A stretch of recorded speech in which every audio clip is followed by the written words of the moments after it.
kati n'okutambula takyasobola.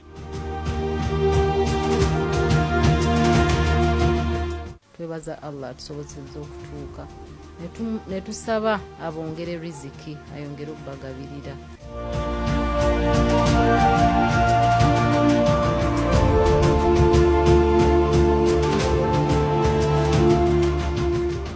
Vaako obwo muwala wange yankubira essimu taata mukwano gwafudde nti ani nti Dokita Kaliisa bwe nagweri siddangayo kutambika Kaliisa twali twakkiriziganya naye ne mugamba seeka bwe mbanga nfudde jangano alhamdulillah.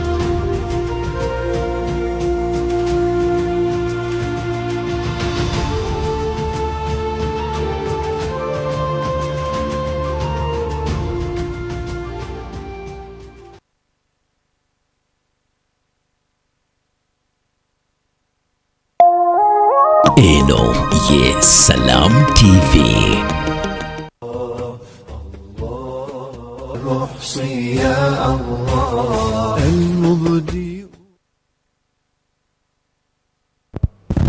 Assalamu alaikum wa rahmatullahi wa barakatuhu. Alhamdulillahi rabbil alamin. Hamdan kathiran tayyiban mubarakan fihi ala kulli hal. حمدا يوافي نعمه ويكافي مزيده. يا ربنا لك الحمد كما ينبغي لجلال وجهك والعظيم سلطانك. سبحانك لا نخصي ثناء عليك أنت كما أثنيت على نفسك.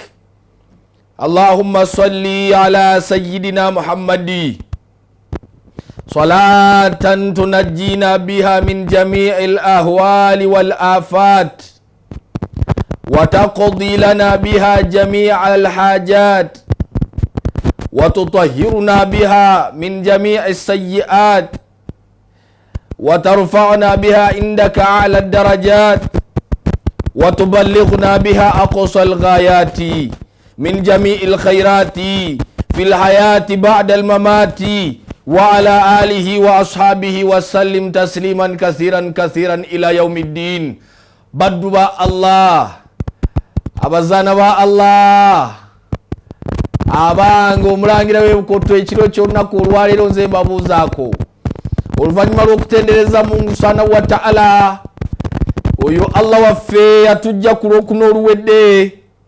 Allah waffe omulungi n'abanga atuleese bulambalamba ku lwokuna luno lwennyini ekiro ky'olunaku olwaleero. Tuli ba mukisa ffe abatuuse mu kiro ekikeesa olunaku olw'ejjuma olw'embeera eyokkiriza mukwano gwange gwandaba nkwebaze. Allah yeebale kubeera nga akutuusa ku kiro eky'olunaku olwaleero. Mu mbeera y'omukkiriza ntandike n'okusanyuka wamu n'abo bonna buli afunye ebirungi mu wiiki eno gye twolekedde okuba ntukuba amabega. Wakati mukusaba Mungu subhanahu wa ta'ala akkirize tubeere mu baddu be abagenda okugisomoka. Ate tubeera nga tunakuwalira wamu n'oyo yenna afunye okusomozebwa okw'enjawulo mu wiiki eno. Bambi yalwazizza, bambi yaziiseeko, ye kennyini ye mulwadde. Tumusabire mu maaso ga Mungu subhanahu wa ta'ala era nga tumugumya mu mbeera ey'okutegeeza nti ebyo Allah abireese naye watilkal ayyamu nudawiluha baina nnas. Ennaku Mungu subhanahu wa ta'ala azeetolooza wakati w'abantu. Tukugamba nti no condition is permanent. Teriyo mbeera ya lubeerera. Olwaleero akatebe k'obwavu gwabadde akatuddemu ogenda kavaamu katulibwemu omuntu omulala. Akatebe k'okulwaza obadde okatuddemu ogenda kavaamu otuuleko mukokufuna. Watilkal ayyami nudawiluha baina nnas. Allah yagamba nti ennaku butebe mbutuuzaamu abantu nembeetooloozaamu. Gwali mu katebe akalungi kyebalize Allah olwaleero nga mwokali osabe Allah nti agira akyakakuumiddemu mu mbeera ey'okumanya bumanya nti oteekwa buteekwa kavaamu. Kati naawe ali mu mbeera embi naawe kikugumya bugumya nti akatebe ako tojja katuulamu abadan abadiya sarmadan Allah wakukakuja maadamu ebbanga lyonaamala ng'okutte ebendera ya Allah okutte ebendera ya la ilaha illa Allah Muhammadun Rasulullah egamba nti hasbi Allahu wa ni'mal wakil ebendera egamba nti olwaleero ninga bwendi ne hasbi Allah nesiga Allah wa ni'mal wakil wallahi ye mutuufu w'okwesiga okukwasa ensonga zange oyinza okuba nti olina by'olimu nga wallahi bizibu ng'ekyamazima wallahi bizibu nga si byakwekoza neekwata ebendera egamba nti hasbi Allah nesiga Allah wa ni'mal wakil ye mutuufu w'okukwasa ensonga zange zonna wa ni'mal wakil kyekyengera kye tulina ekinene okuba nti Allah subhanahu wa ta'ala betubanga omukwasiza ensonga abadan tobaana kweraliikirira konna mbeera Sheikh Shakibu Sekimwanyi omulangira w'ebukoto Allahu akbar walillahi alhamdu hamdan kathiran tayyiban mubarakan fihi kama yuhibbu rabbuna wa yarda mbeera nzikuse ku mayengo gaffe gano aga Salam television okuba nti nkuweereza ekiro ekyolunaku olwali kkiriza mbebaze mwenna mikwano gyange mwenna abekumira ku mayengo gaffe gano ebbanga lyonna babeera batulindiridde nga bala Seeka Sekimwanyi olwaliro atugamba ki ate Seeka Numaani Mbogo nkutumiddeko nnyo yatugamba ki Sheikh Shafiki Mafo yatugamba ki olunaku olwaliro ebyo no Allahu akbar walillahi alhamdu hamdan kathiran tayyiban mubarakan fihi kama yuhibbu rabbuna wa yarda amanya Sheikh Shakibu Sekimwanyi omulangira w'ebukoto gw'oli naye agenda okutambuza mu programu ey'ekiro ekyolunaku olwaleero mu mbeera eyo nkujjukiza nti tutambulira wamu ne bannaffe abasalamu charity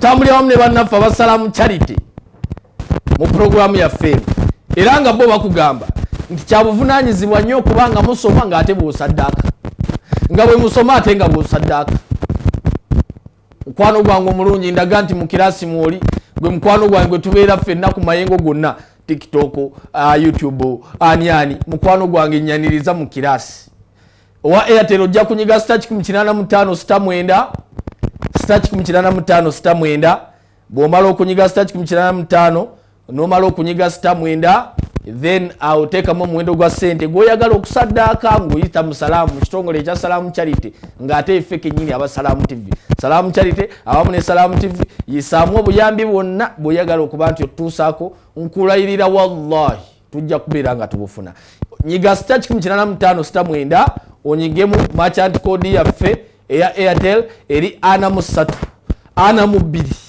98 43 42 98 9 43 42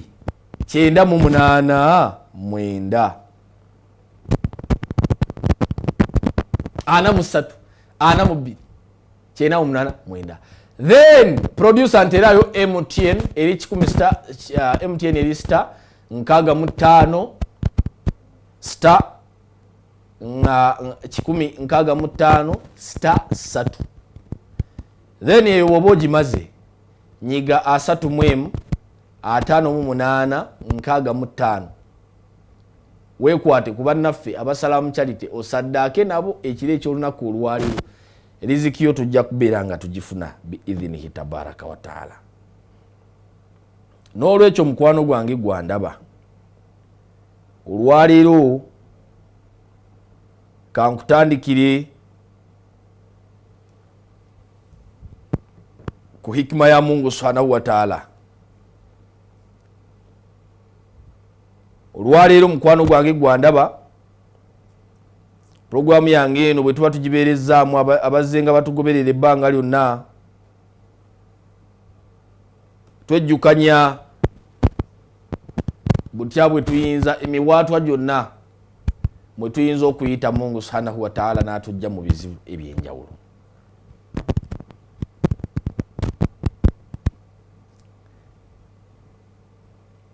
mu programu yaffe twejjukanya emiwaatwa buli muwaatwa gwonna mwe tuyinza okuyita wallahi ne tuva mu bizibu mbajjukiza nti abantu bonna Allah bajje ku sirata al mustaqim baada Allah ayisiriza ku bizibu agambye nti fabashiri sabirin wabashiri sabirin, munsanyusiza abo abagumiikiriza, alladhina idha asabathum musibatun, abo bonna babeera batuukiddwako ebizibu, waqalu inna lillahi, ne bagamba ate era ne bamanya ne boogera oluvannyuma lw'okumanya nti inna lillahi, si byakufa byokka, ne bakkiriza nti inna lillahi, bino ebizibu bye tulina bivudde eri Allah, wa inna ilayhi raji'un, era eri Allah subhanahu wa ta'ala ebizibu bino yena nyini kubitwala. N'olwekyo my dear friend on Salam television tonight, olwonjogedde oluzungu, mukwano gwange omulungi ali ku Salam, ku mayengo ga Salam TV ekiro ekyolunaku olwaleero, njagala tutandike n'omuwaatwa abatandise okusindika riziki. Mwebale nnyo, mbalaba ogamba nti inna allaha yafalu ma yurid, inna allaha yafalu ma yurid. Olwaleero mukwano gwange oyinza okuba nga oli ku Salam TV kuno nga weebuuza oga nti naye nze lwaki nze sitalina mwana ku duniya? Oyinza okuba nga weebuuza lwaki nze mu be nasoma nabo nze ndinga bwenfaanana? Mu mbeera y'emu wayinza okubaayo omukyala eyeebuuza n'omwami eyeebuuza, n'agamba nti naye nze lwaki nze sanjulwako, lwaki tebansiba nnika? Wayinza okubeerayo n'omulala eyeebuuza nti lwaki sikwata ku ssente ne zinywera mu nsawo? Ng'era omulala bw'ayinza okwebuuza nti lwaki nze sivuga? Ne wabeera omulala aga nti lwaki sizimba nnyumba mu bantu bonna, era edduniya yonna yabulako ettaka nga lyange? Ebyo byonna biyinza okubeera mu mutwe, wallahi bikumalira okukumalako eddembe. Naye egimu ku miwaatwa mwoyinza okuyisiza ebirowoozo ng'ebyo Allah byatanatuwa mu nsi, Mungu naaba nga abikendeeza saizi sinakindi obikufuulira n'abikugirawo, n'ofuna ku ddembe n'ofuna ku tulo. Gulawo omulyango ogugamba nti inna allaha yafalu ma yurid. Wallahi buno obwakabaka buno bwe tulimu bwa Allah. Wa idh qala rabbuka lil malaikati inni ja'ilun fil ardi khalifa.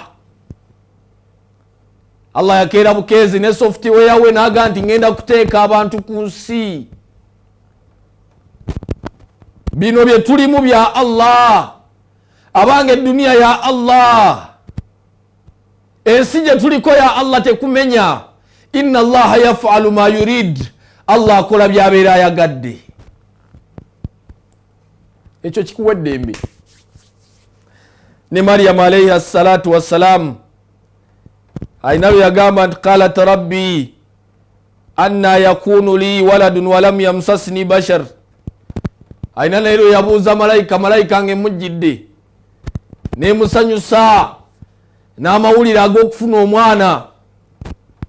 Malayika esanyusa Maryam alayhi salatu wassalam emuga nti ogenda kufuna omwana bwoti ne bwoti ne bwoti ABCD.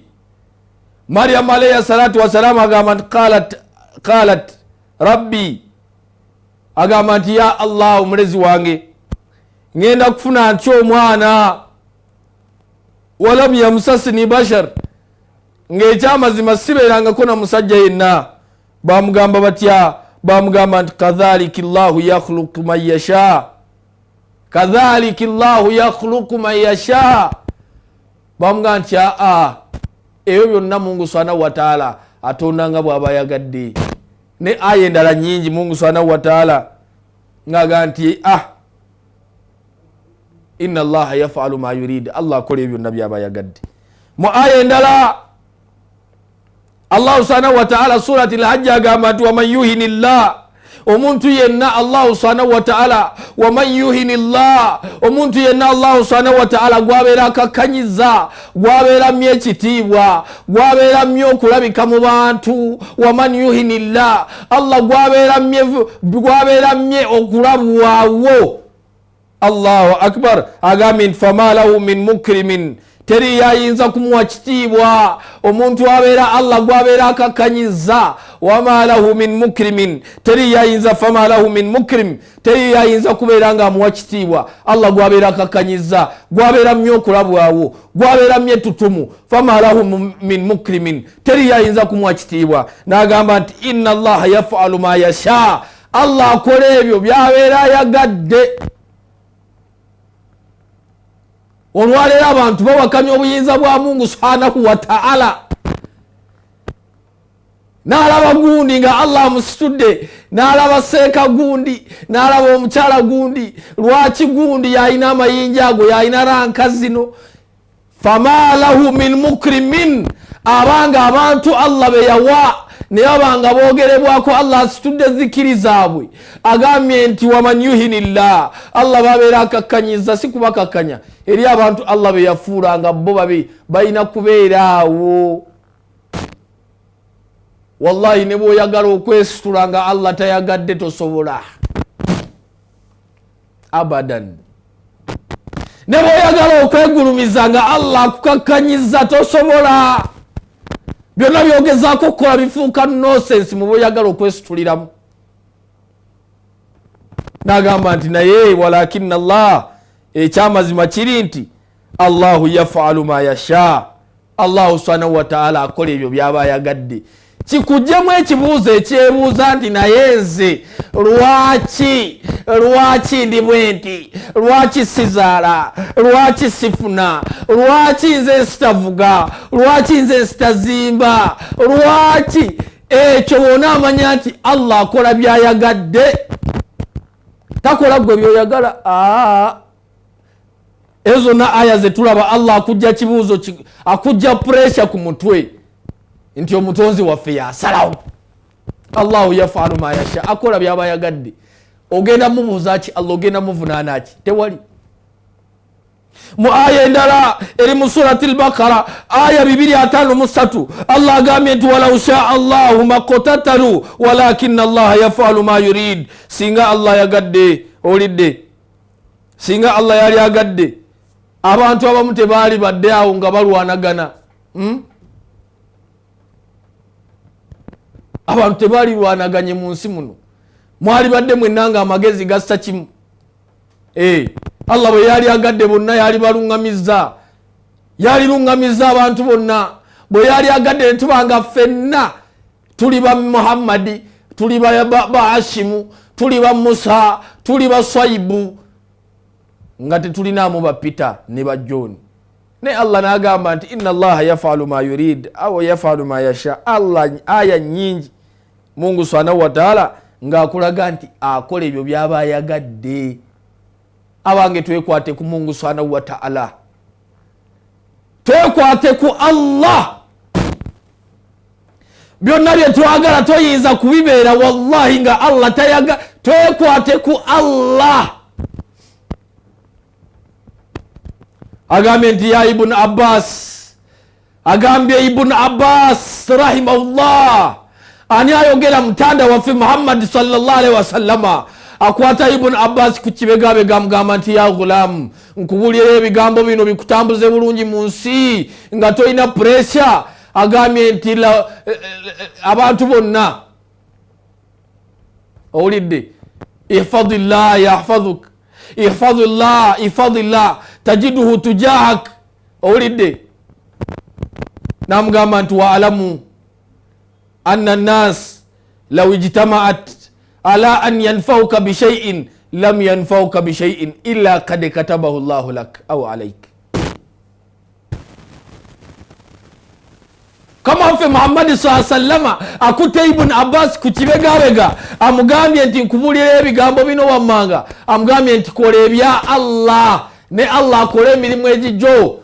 Owulidde ihfazillah tajiduhu tujahak wekumira amateeka ga Allah awo maaso wogenda ojja kumwetaaga tajiduhu tujahaka olina wogenda okutuuka nga bakulwana nga wallahi osigazza kusaba Allah yekka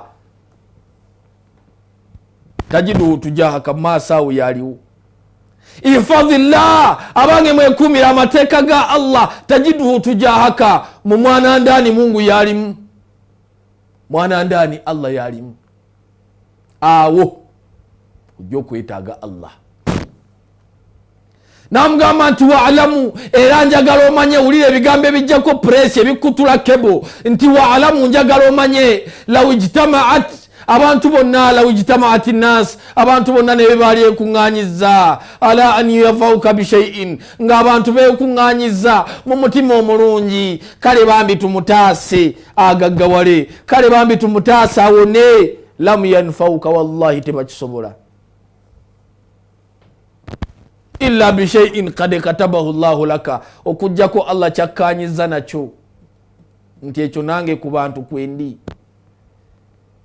twabeeranga abato nga tulina ebyesuubo munna abeera eno n'omulala n'abeera eno kati asinga minzaani ne babalansinga Allah agambye nti mmwe ensi yonna ne mubeera ku minzaani eri nange nemba nga ndi eno mulina kye mwagala musika nga nange nyina kye njagala lam yanfauka tebalina kye bayinza kuyamba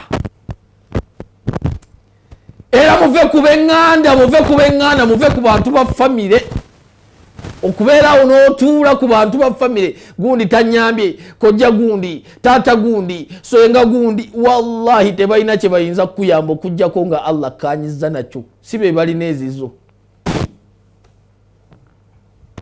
bantu bangi bali mu famire nga naye nga wallahi tebalina ssente nga bo baavu era nga bano abatannakwasa byafuna bakompulayini nga balabanga ebyenfuna byabwe bano be babirina wallahi akida nkyamu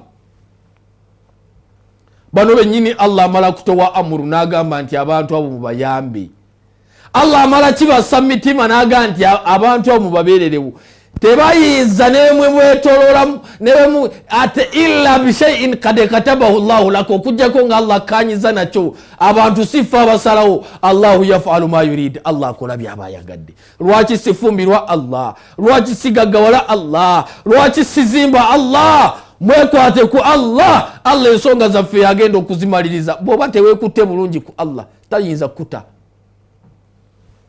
kola kimu tukkirize tusaddake njagala nnyo n'ensoma irimu nga sirina bintaataganya olwaleero tugenda kusoma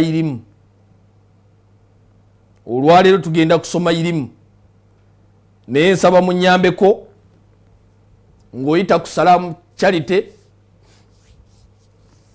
bambi ng'oyita ku Salam Charity ekiro ekyolunaku olwaleero ekiro ekikeeso olunaku olw'ejjuma mu bigambo bino Allah tumusaddakire ate naffe tumusabe Allah atusalirewo nyiga star 165 gwali ku MTN bambi kwata essimu yo obeeko kyosaddaka ekiro ekyolunaku olwali tugenda kubalombera edduwa mu maaso awo ngenda kulomba edduwa naye mbadde ensabo gye yakasimu ko nga bwe tugenda okusoma ebigambo bino nyiga star 165 star 3 gwe wennanga oli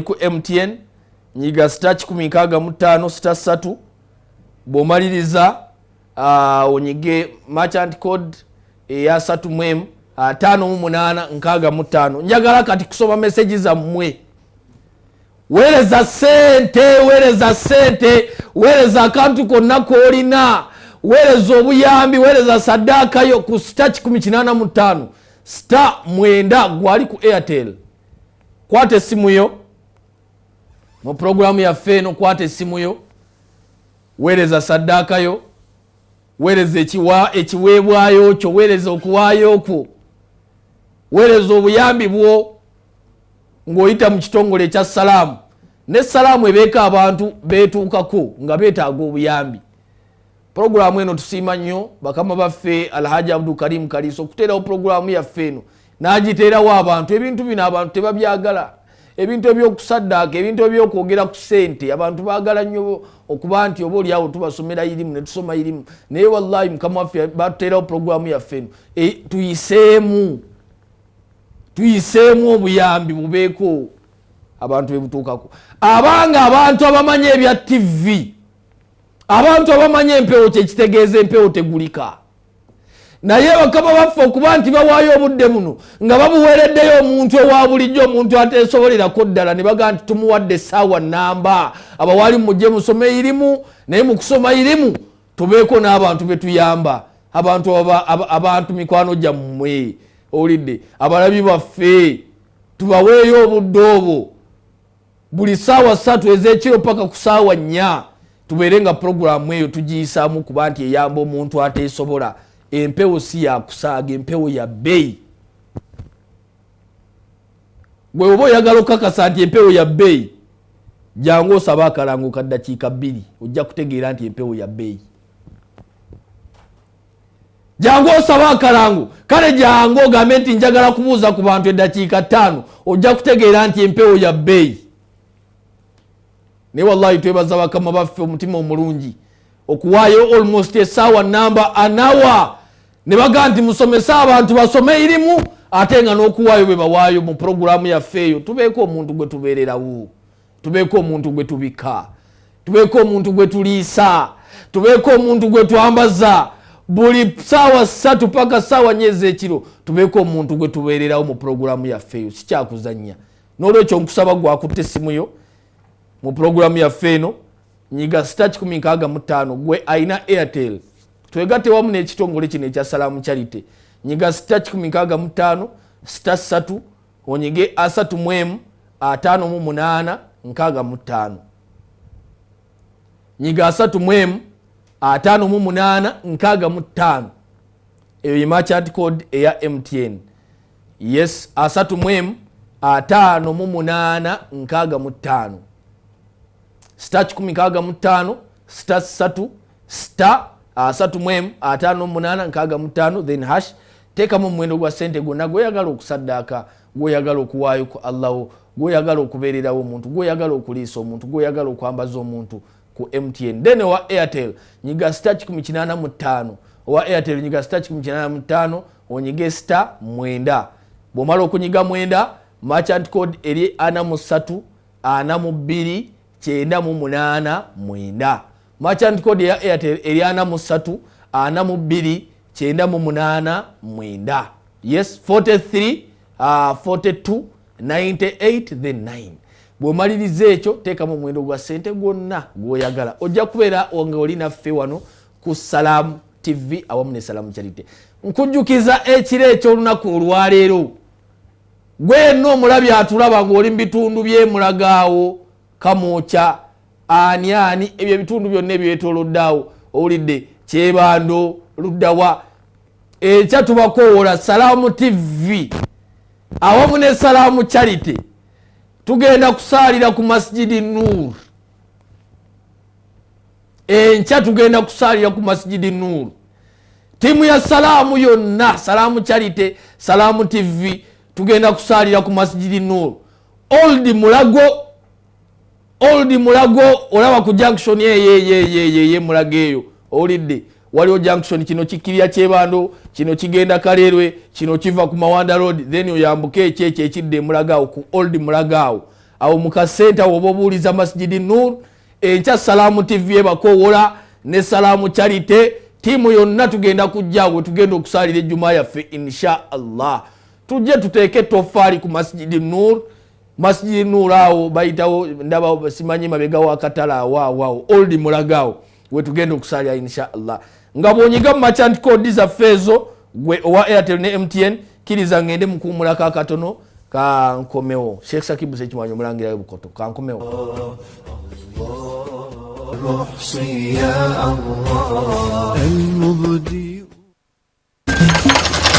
singa mwanya ogegamu gwe ne family ogokozesa okwetangira n'omubbi asinga bazoganya buli kimu kugana amakofulu genina nemaguja yange ng'omubbi ayitirawa sai gwe ne family omusiba muzunga mutwere kumpi buli mwezi naye waliwo n'omubbi w'omutawaana gwe mutanakwetangira Malaria mubbi tomukkiriza kunyaga wamu n'abaagalwa abo. Mutangire ng'osula mu katimba k'ensiri. Abakyala ab'embuto mugendenga mu antenatal care era mufune eddagala lya fansida libayambe n'abaana bammwe abatannazaalibwa okwetangira omusujja guno ogwa malaria. This message is brought to you by Nala Instant Noodles, the ultimate convenience. Just boil, season, stir, and enjoy the delicious different flavors. Get your Nala Instant Noodles today for a quick, tasty meal. Available in shops and supermarkets countrywide. For wholesalers and traders, visit Chapa General Enterprises, shop number 3, Kkubo, Kampala, Rafik Building. Nala Instant Noodles, boil, season, stir, and enjoy. Etteka lirimu lyoyina okugoberera okufuuka omuwanguzi erisooka defeat the undefeatable. Gwe janguwa njagala okuba empewo ebikonde mpaka bwegwa wakati gwa sikirabwe gwa kirabe gudde gikube nnyo okuwangula kuzibu ne bw'okozesa MTN Momo wangu sasula obagula ne Momo okufuna omukisa okuwangula mobile money buli lunaku. Kozesa Momo app oba nyiga *165*3#.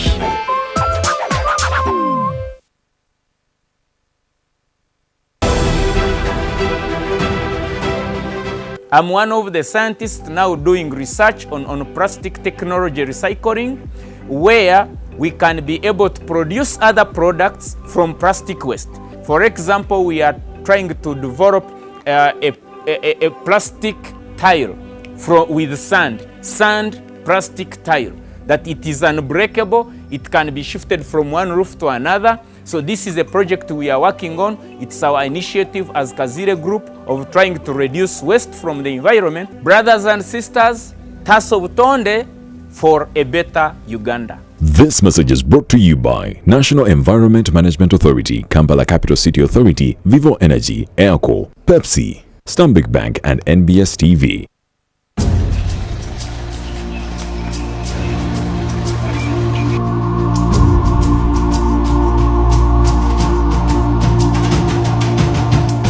Sulemani ono yali ngali bulungi, Allah n'amugerera n'atandika magulu gago ne gazimba kati n'okutambula takyasobola. Twebaza Allah atusobozesezza okutuuka ne tusaba abongere riziki ayongere okubagabirira.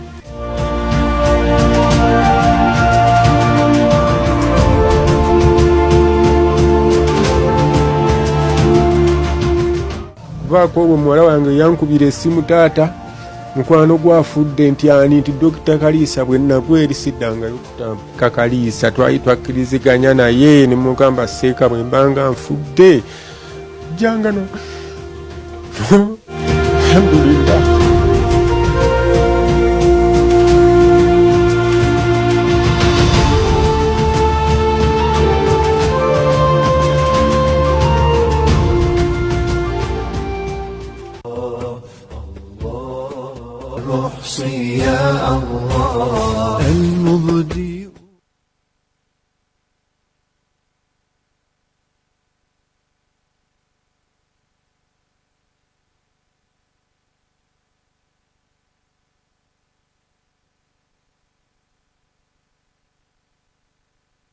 عليكم ورحمة الله وبركاته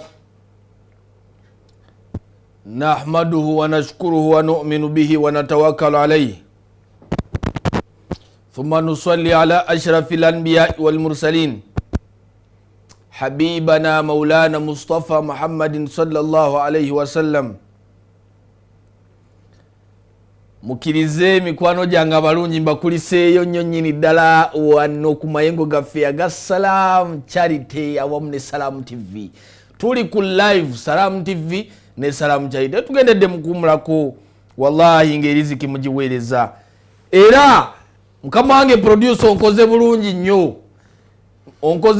nnyo wallahi singa era kibadde kisoboka walinzanyidde akatambi awo ng'omusiraamu oyo bamukwasa akagaali ng'ate ne programu egenda mu maaso. Onkoze bulungi nnyo nnyini ddala we tugendedde mukuumulako nga producer abaletedde obutambya nga Salam Charity egaba akagaali egaba ki olidde mbeera eyo yennyini eyo gyolaba eyo gyolaba ku screen yo wallahi abantu beetaavu abaddu ba Mungu subhanahu wa ta'ala Allah embeera ayina gy'abataddemu naye mu mbeera ey'okwebaza Allah subhanahu wa ta'ala tukusaba nti obeere ng'olina kyowaayo mu kkubo lya Allah. Abantu abo Allah abakulaga wala Sheikh ayingiza omuceere oyo ajja ati Aisha gwolaba ku lutimbe ng'embeera yonna omukyalo oyo abeera emabega wa buli mbeera yonna ebeera ku Salam TV wano ne Salam Charity.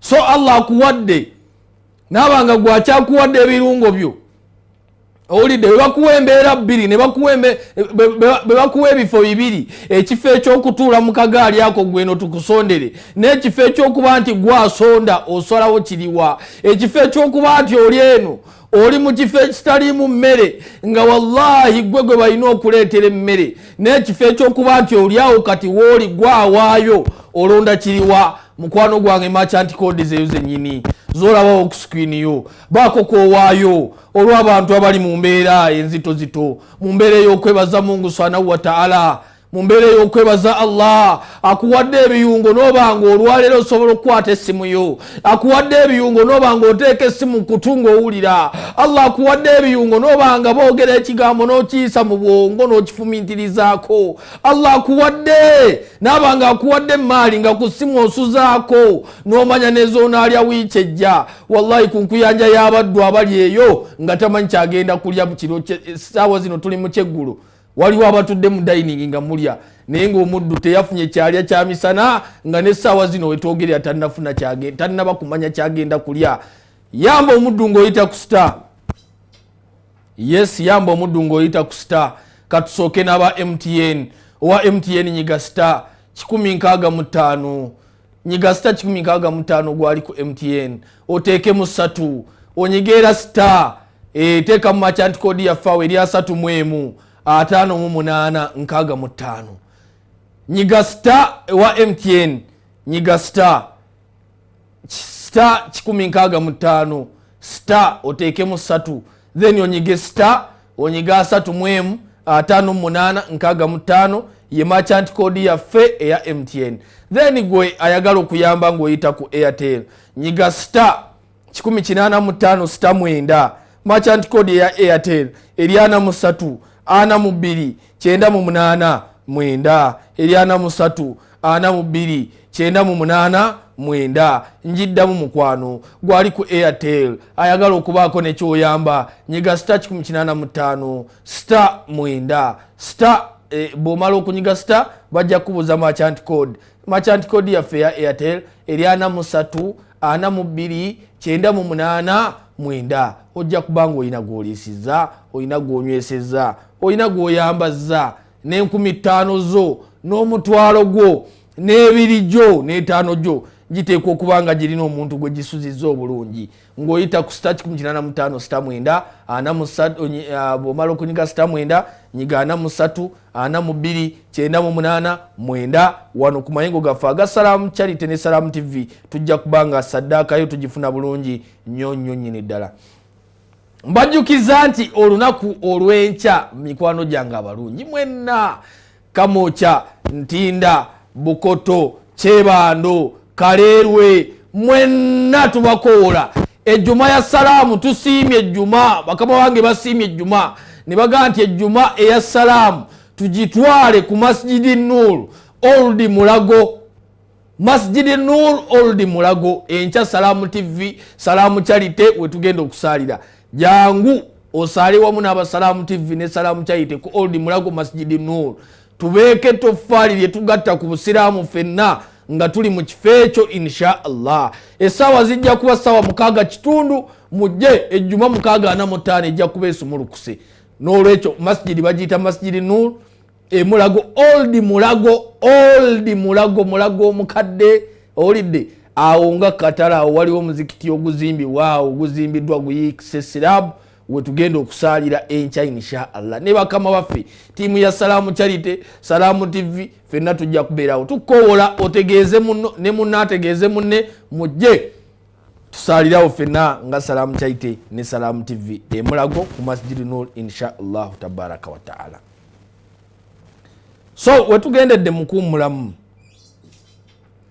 nga tusoma emiwaatwa gy'oyinza okuyitamu Allahu subhanahu wa taala n'obanga akusaasira n'ovuunuka ebizibu n'ebirowoozo lowoozaawo abantu bye tubeera nabyo ng'ogamba nti lwaki nze lwaki tusomye ensonga ng'egamba nti inna allaha yafalu ma yurid ne tulaba mukama waffe Muhammad sallallahu alaihi wasallama ng'agamba Ibn Abbas radiyallahu anhu ng'amugamba nti njagala omanye wa alamu njagala omanye nti law ijtama'atu nnas abantu bonna ne bali ekuŋŋaanyizza bakuyambe lam yanfauka bishaiin tebalina kye bayinza kuyamba bishaiin naye ensonga yonna illa bishaiin okujjako ensonga Mungu kade katabahu llahu laka ensonga Allah jakedde nakuba mu stampu bwati nagamba nti era waalamu era njagala omanye law ijtama'at era abantu bonna ne baali ekuŋŋaanyizza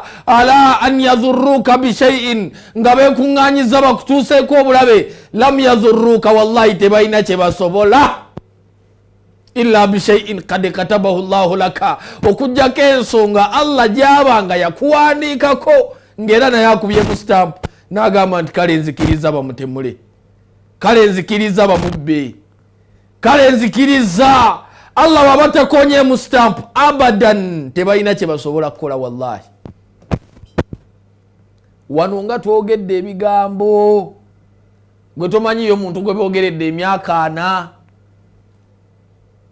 ne bagira kati ajja kuvaako kati ajja kuvaako tubale emyaka 2 ne bamuwa emyaka neva mu 2 netuuka mu 5 neyingire 10 15 20 3 nga Allah akyamukuumye wallahi tebalina kye basobola kukola illa bishaiin kad katabahu llahu laka okujjako ensonga Allah gyaba yakukanyiza. Mu mbeera y'emu era hadithi ndala agamba era nabbi waffe Muhammad yali e Madina tusaba Allah ffenna twale Makka ne Madina tusaba Allah otutwale Makka ne Madina ya Allah tusaba otutwale Makka ne Madina Allah buli agamba amina mutwale ke Makka ne Madina Allah buli agamba amina mutaso okumujjulula nga tagezeeko Makka na Madina Allah buli agambye amina muwa omukisa ogulaba ku nyumba ye y'ekitiibwa Allah buli agamba amina muwa omukisa oguyingirako mu babu Salamu e Madina Allah buli agamba amina muweeko okuyingira mu lujja lwa haramu e Makka ne Madina ya Allah Allah tutaso okutujjulula Allah nga tetugenzeeko Makka na Madina gamba Allahumma amina Mungu akkiriza kusitula kutwali Makka ne Madina. Era mu hadithi endala agamba nti inna ruha alqudusi ayogera mtume Muhammad sallallahu alayhi wasallam inna ruha alqudusi mazima ddala Jibril alayhi salatu wassalam azjidde wanafasa fi ruhi era naberanga aleeta obubaka n'abuteeka mu mwoyo gwange anna nafsa naŋŋamba ebigambo bino wammanga anna nafsa ng'era we watali mwoyo gwonna anna nafsa teriyo mwoyo gugenda kuva mu bulamu bw'ensi muno lan tamuta hatta tastakmila rizqaha wa ajalaha fatakullah teriyo muntu agenda kufa agenda kujululwa nga tamaze bulungi bintu bibiri ku nsi buwangazi bwe na riziki ye naga nti fatakullah n'olwekyo abaddu ba Allah mutye Allah musale puresa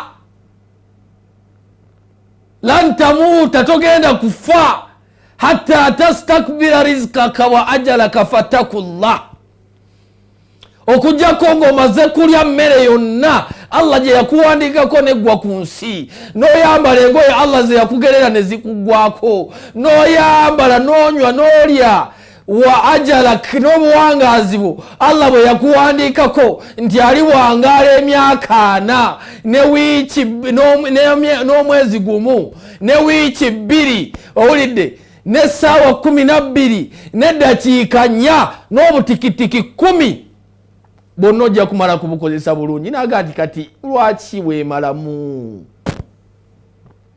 puresha yaki fatakullah kya mutonzi we yakutonda wa ajamilu fi talabi bw'obanga onoonya ebintu bino ebibiri ng'onoonya ebyefuna obanga onoonya obulamu ajamilu fi talab genda makuba amatuufu Allah ge yakugamba genda mu ddwaliro toyingira buyumbayumba Allah bututaase ajamilu fi talab mu kunoonya ebyo ebibiri obulamu n'ebyefuna binoonye bulungi Allah we yakulagira n'agamba nti wala yahmilannakum mustabita'u rizqi an tatlubihu bimasiyati llah tobulankanyizibwa n'obanga onoonya ebyefuna n'otuuka okugamba nti bwe kuba kujoga Allah bwe kuba kutta abantu afazaali nzita muntu nze nfuna ebyonfuna wa ajamilu fi talab noonya bulungi n'agamba nti waalamu era njagala mumanye ebigambo bino nti fa innama inda Allahi ekintu ekiri ewa Allah ebyobugagga ebiri bugabirizibwa Allah la yunalu illa bitaatihi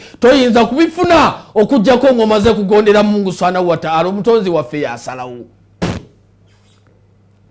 abange toyinza kufuna mu mawanike ga Allah illa bitaatihi okujjako ng'ayakonye mu stamp n'ogonda n'agamba nti kati nkutadde fenna tusaba Allah atute fenna tusaba Allah ebitaala ebitukutte bitute Allah tumusaba atuteere mu mpapula zaffe mu dduwa zaffe stamp ey'ennyukuta bbiri amruhu baina kafu wa nun ekiragiro kya Allah kiri wakati wa nnyukuta bbiri kaf ne nun Allah agamba ati kun fayakun innama amruhu idha arada shay'a ekiragiro kya Allah buli lwaba yagadde ensonga yonna fa innama yakulu lahu kun fayakun agamba kun bekibeere era kibeere tusaba Allah alagire kun Range Rover tuzivuge tusaba Allah alagire kun amayumba tugasitule tusaba Allah alagire kun tufune jjana y'emirembe tusaba Allah alagire kun abaana abalungi abamutya Allah tubazaale tusabe Allah alagire kun Allah tufumbirwe obufumbo obwa halali ate nga bulimu essanyu tusaba Allah alagire kun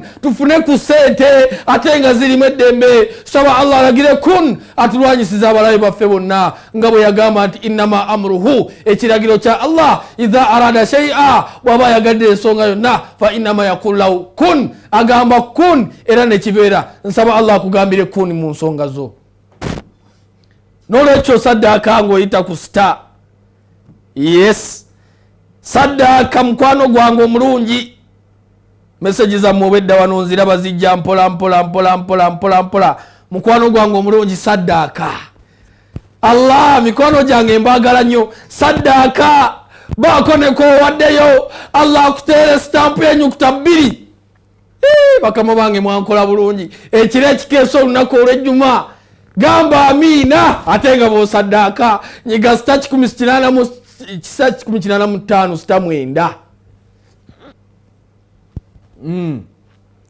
sita 185 sita mwenda yes sita 185 sita mwenda nyiga 43 42 98 mwenda ng'owa Airtel yes 43 42 98 mwenda ye merchant code yaffe ya Airtel then gwe ali ku MTN nyiga star 165 star 3 producer anterayo merchant code MTN star 165 star 3 then merchant code eri 3 mwemu 5865 onyiga akadalo nyige hashtag mwendo gwa sente tujja kuba tugufuna bulambalamba wano ku Salam TV ne Salam Charity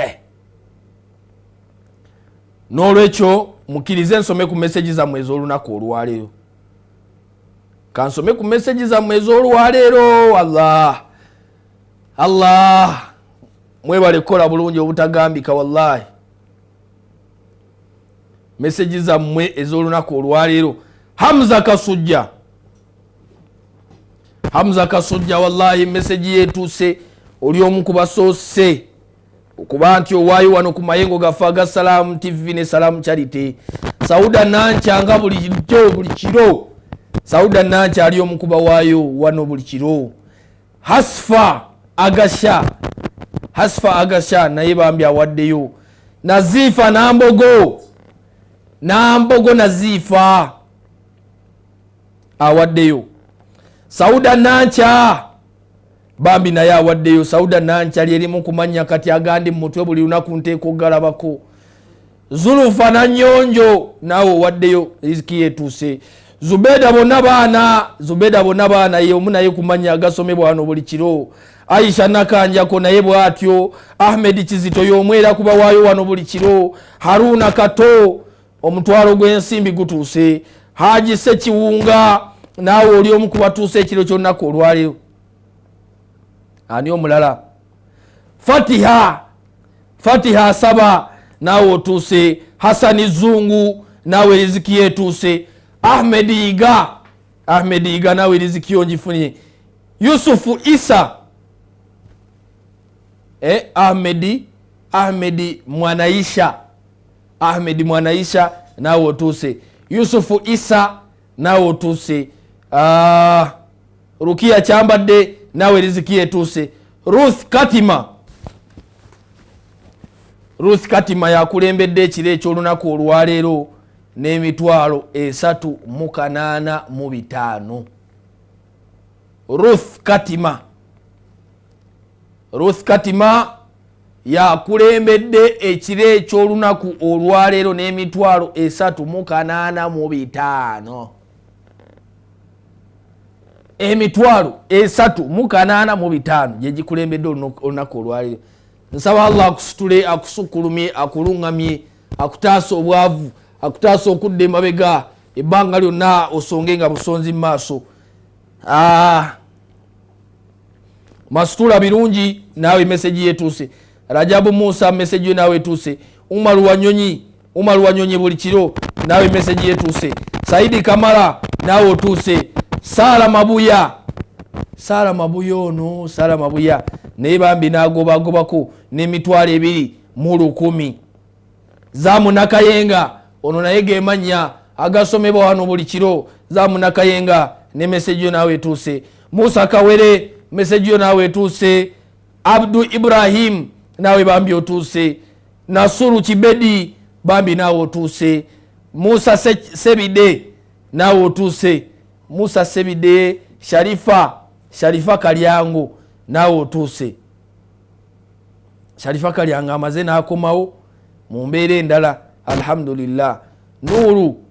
Nuru Nafuna naawe otuuse. Nsaba Allah buli awaddeyo Mungu subhanahu wa ta'ala akwawule n'obwavu nga bwe yayawula mashariki ne magharibi. Mbeera Sheikh Shakibu Sekimwanyi omulangira w'ebukoto okutuusaako programu yaffe eno. Olunaku olwaleero tusomye ebigambo butya bwe tuyita mu kugera kwa Mungu subhanahu wa ta'ala. Tutambulidde ku aya egamba nti inna Allaha yafalu ma yurid au yafalu ma yasha. Ebigambo ebyo bikuggyeko ekibuuzo ekikubuuza nti naye lwaki nze? Kitegeeza olina kwekwata bulungi ku Allah bwoti. Olina kwekwata bulungi ku Mungu subhanahu wa ta'ala. Allah yennyini ateeke stampu mu nsonga zo. Bw'aba agitaddemu, Allah bw'aba atadde stampu mu nsonga zo, naye bakwogerera ebigambo nkumu.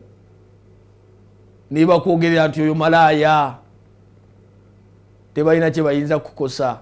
Osigala busigazi ng'otambula ng'ogenda mu maaso.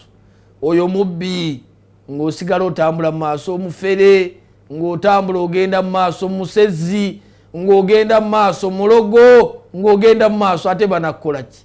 Obuyinza bwa Allah. Allahu yafalu ma yurid. Inna Allaha yafalu ma yasha. Allah akola ebyo byonna by'abeera ayagadde. Kikuggyeko ebibuuzo byonna by'oyinza okubeera nga weebuuza. Owumuze omutima gwo. Owumuze omutima gwo ofune eddembe. Toyinza kutamu ensi ya Allah n'ebitambulamu byonna Allah yabeera abyagadde. Afunye Allah yamwagaliza. Gwajjeeko Allah yamugjeeko. Kwatagana bulungi ne Mungu subhanahu wa ta'ala. Kwatagana bulungi ne Allah subhanahu wa ta'ala. Ebirala byonna obimulekere. N'olwekyo nga maliza programu yaffe eno nga naatera okumaliriza, era njagala okubajjukiza omulundi omulala nti enkya olunaku olw'ejjuma insha Allah.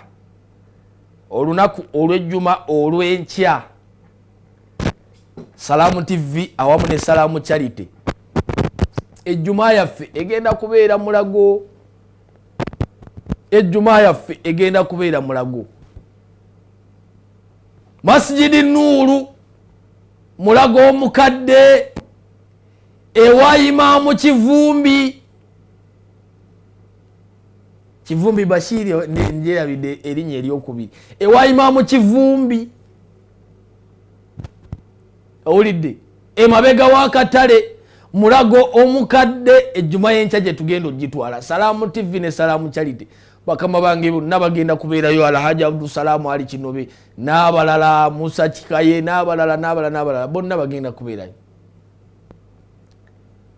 N'olwekyo tubaga nti essaawa zijja kuba 65 ng'ejjuma esumulukuka tubaga nti 6 mubeere nga we muli omuzikiti ogwo guzimbiddwa gulina we gutuuse tubeerewo tulabe nga embeera yonna etambula bulungi tusaalirawo ejjuma biidhinihi tabaraka wa taala. So abali mu bitundu by'ebukoto Kamokya Luddawa Mulago ani Kaleerwe mujje mwenna twekuŋŋaanyizaawo Salamu TV etusangewo insha Allahu tabaraka wa taala. Ewa Imamu Kivumbi ne Imamu Adamu mbatumiddeko nnyo nnyini ddala naye okusingira ddala twebaza abalabi aba Salamu Television abatatukowa buli lunaku nimbanga muteekako amayengo gaffe gano nentumirako buli yenna agamba omwana nti ani yajje Salaamu kuno ku TV ani yakyusizza najjamu Salaamu nkutumirako nnyo nsaba Allah akwagale nga bw'oyagala Salamu TV ne Salamu Charity Allah akufuule wa mirembe ng'ekigambo Salaamu bwe kiri mu mbeera y'emu mbajjukiza mikwano gyange abalungi nti mujje tugende mu umra eya Desemba nze kennyini nze ntwala abantu insha Allah n'abalala batwala naye tubakubiriza tetulinamu kusuka miguwa naddala nnyo generation eno ey'abavubuka Sheikh Shafiq Mafuwa atwala Sheikh Aluka Mutamusuza atwala Sheikh Zubadu Katumba Sali atwala nange omulangira w'ebukoto nange ntwala yenna gwobeera owuliriddemu eddembe nga mukwano gwo mwekwateko mutambule mugende ffe tetujja kwekuba busa nsaba Allah kitutaase okunsanga ndi ku kituuti eno ate nkuba seeka gundi ono kakati oyo tatwala bulungi kakati gwobeera oyagadde genda otambule naye seeka wakuwa eddembe genda otambule naye gwe weekakasa nti muyivu ajja kukozesa bulungi emikolo si masappe gende tukole ibada ya Mungu subhanahu wa ta'ala. Mu Desemba tugenda kubeera ku nyumba ya Mungu subhanahu wa ta'ala ennaku z'omwezi 2 tujja kuba tusituka n'olwekyo tubagamba nti mujje tutambule nammwe yemmwe be tuyirimula yemmwe be tusomeramu irimu yammwe ate n'okubasuubiza nti ebbusi yanzijja abasajja b'ebbusi yamwalaze amaanyi Allah abasajja b'ebbusi yamwalaze amaanyi naye insha Allah nzijja ebbusi ya insha Allah essaawa yonna abasajja b'ebbusi mbatumiddeko nnyo nnyini ddala Sheikh Muhammad Ali nga ndi ku mayengo ga Salamu TV wano ne Salamu Charity ndikuba Seeka Ali bagamba abantu b'ebbusi nti omulangira w'ebukoto ajja era tujja kuba tulanga essaawa yonna tubagamba bali mu busi yamwalaze amaanyi awo emabegaawo owulidde naye insha Allah ab'ebbusi ndi seeti nnyo okujja tusome ebigambo bya Mungu subhanahu wa ta'ala essaawa yonna nja kuba njitunuza ku lw'ebbusi tusome ebigambo Sheikh Muhammad Ali nkutumiddeko nnyo nnyini ddala nsaba Mungu subhanahu wa ta'ala abakuume abakulu bonna bandabire omugole waffe yakalondebwa naye mundabire insha Allah nzijja embuzi yange mugiteeketeeke biidhinihi tabaraka wa taala. So n'olwekyo tubagamba tuteekateeka umre ya Desemba mujje mutambule n'abawalimu bammwe yemmwe be tuyirimula ate mwagala tutwale baani yemmwe kennyini ngati genda ku mukutu gwange gyonna otaipingemu Sheikh Shakibu Sekimwanyi enamba yange ejja kubeera kawo naddala nnyo omukutu ogwa TikTok onkozesa nnyo genda ku TikTok typingamu Sheikh Shakibu Sekimwanyi ojja kuba olaba emisomo gyaffe gyonna n'ennamba yaffe ey'essimu bw'oba otwagadde ojja kuba ogisanga waawo ojje tukwatagane mu mbeeremu oba endala tukwongereyo mu kibuga kya Nabbi Muhammad sallallahu alayhi wasallam. Nebaza bakabo bange aba Salamu Charity awamu ne Salamu TV mukkiriza olunaku olwayo nyiza obutasuka ku programu y'olunaku olwaleero nsaba Mungu subhanahu wa ta'ala abakuume tusinkane enkya insha Allah mu juma ey'emulago ku Masjidi Nur Old Mulago ewa Imamu Kivumbi ne Imamu Adamu enkya insha Allah tweteeketeeke busiya azijja mbewulira insha Allah nsaba Allah tuwe obuwangazi atuuseyo bulungi tujje tusome ebigambo bya Mungu Subhanahu wa Ta'ala. Mbeera Sheikh Shakibu Sekimwanyi omulangira y'Obukoto ku lwa Salam TV ne Salam Charity. Assalamu alaikum wa rahmatullahi wa barakatuh.